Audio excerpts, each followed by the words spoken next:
With his take, joining me now is British peer. He's a former publisher of major newspapers, including the London Daily Telegraph. He's a columnist and author. We welcome Lord Conrad Black. Great to see you, sir. We welcome you to the show. Thank you for having me, Liz. Your reaction to President Trump's visiting the UK and the protests, even the baby blimp of Trump?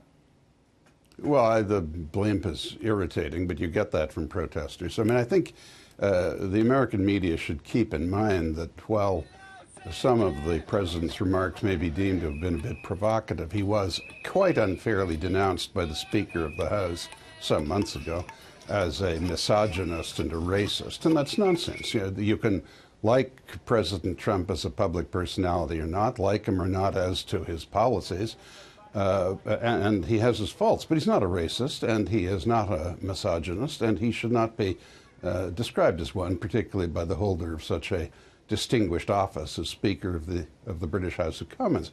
And I think the British public has, to a degree, been misled, and they've been misled in part by the new mayor of London, who's replaced Boris Johnson at the last election, who is an Islamic activist. He's certainly not an Islamist extremist, but he's an Islamic activist and raises as much controversy as he can against the president. So I wouldn't take it too seriously, but it seems to me that the conversations went quite well in Brussels, and I'm sure he will get on splendidly with the Queen. She's met 12 previous presidents. Sir, let's get to NATO and what happened there. The media not happy with President Trump asking allies to pay their fair share for NATO defense spending, even though that's been a complaint about NATO since 2006. President Barack Obama also repeatedly said exactly what President Trump said. NATO needs to pay more. Here are the facts. NATO will spend this year about $1 trillion on defense. The U.S. will cover about 69% of that, or $706 billion there. NATO's Secretary General said yesterday the president is right. NATO should invest more, and it will invest $266 billion more by 2024. Here's the president. Listen. The United States was not being treated fairly, but now we are, because the commitment has been up so much. So now they are. And I was very firm yesterday. You have to understand, I know a lot of the people in the room. I was here last year. I let them know last year in a less firm manner, but pretty firm, and they raised an additional $33 billion. The United States commitment to NATO is very strong. Your reaction to this fight? You're asking me? Yeah. Look, I think the president is doing what needs to be done. It's not for me to tell him how to say it, but previous presidents, as the clip mentioned and reminded us, have made the same point, but they've made the point very diplomatically and it didn't get anywhere. It is high time that the Europeans and the Canadians, I'm sitting here in Canada at the moment, and the Canadians have been slackers, free riders. Not all of them, not the British, not the Polish, not those close to the former Soviet Union who are afraid of the Russians. But the president is right. I mean, Germany is the greatest power in Europe, and it has been since Bismarck's time. It hasn't, in that time, always behaved responsibly, but the Federal Republic always has. And the Chancellor made the mistake. Now, it's domestic German politics, but Chancellor Merkel shut down the coal industry, shut down nuclear power, and has placed all her bets on gas from Russia. And for her to do that at the same time that the fourth greatest economy in the world and the country more than any other for which NATO was set up to consecrate only 1% of their GDP to defense is a scandal.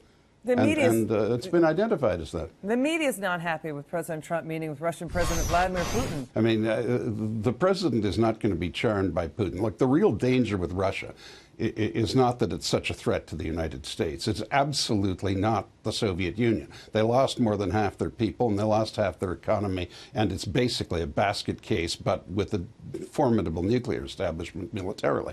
The danger is if you push them too hard, face them down too sharply, you'll drive them into the arms of China and Iran. And I have absolutely no fear that President Trump is going to give away anything. It's perfectly right to meet with the Russian leader. Truman met with Stalin. Roosevelt met with Stalin. Eisenhower met with Khrushchev and the succeeding leaders in both countries. Nothing wrong with that. But anyone who thinks that Trump is going to have his pocket picked or he's going to be foxed or aced by Putin is smoking something. He is a clever man. He's a clever negotiator. And he holds most of the cards. Yeah, you pointed out that Russia's economy right now is smaller than Canada's. NATO chief was asked about this. He says he's okay with the president talking to Russia. But do you think he's too soft on Putin, though? No, I do not. I don't think that. Look, we have to remember, Liz, you and your viewers, the Europeans conceive of this alliance differently to what Americans and even Canadians do. What the Europeans really want is for the sagacity of their seniority as countries to be taken by the Americans as an indication of how to behave. They want to treat the United States like a great Saint Bernard dog, and they'll hold the leash and give the instructions while the Americans do the work and take the risks. Well, it won't work, and that's not how alliances work. America's allies fundamentally don't like strong American presidents other than when they're under threat. They like softer ones who speak in a softer voice, like Obama or Carter. They were horrified by Reagan when he came in and he ended the Cold War. The fact is, only the President of the United States has the duty and the ability to represent the national interest of the U.S., and the national interest of all these countries is to keep the alliance going and to keep it operating in a way that represents the correlation of forces between the member states. President Trump is just resurrecting the state of the U.S. being the principal country in that alliance. He's not breaking up the alliance, and he's absolutely not hostile to any members of the alliance. You know, he's got clumsy, ham-handed rhetoric. That's what the critics say. But to your point, he's shaking up the status quo, and maybe that's why the heated reaction, right, Conrad? The Russians are used to clumsy, ham-handed rhetoric, and they rarely speak in any other terms themselves. Great to see you, sir. Come back soon. We love having you on the show. There's great insight. Thanks for having me, Liz.